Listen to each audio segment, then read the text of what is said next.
this video we will discuss about preventive detention laws. So what is preventive detention? Preventive detention means detention of a person on mere suspicion and without formal charge or criminal trial.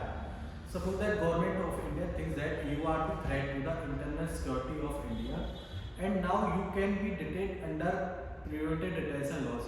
As there are now around 22 preventive detention laws are enforced in country. So we will talk about from where the government gets power to make preventive detention law.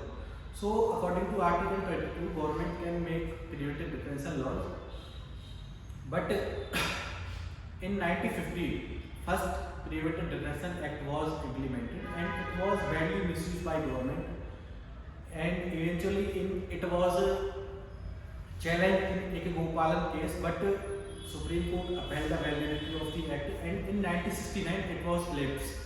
So again government 1972 Congress government implemented MISA, Maintenance of Internal Security Act, and it was badly misused during the emergency and all the opposition leaders were targeted under this act and prosecuted and detained without any formal charge or criminal trial.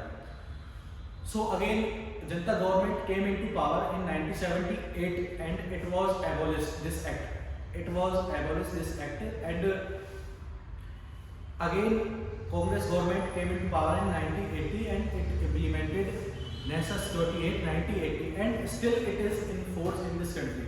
So what are the challenge in front of us is that the many of these acts include vague terms like public order, essential commodities, gundas. So these are the terms which can be interpreted by government in any manner as they like.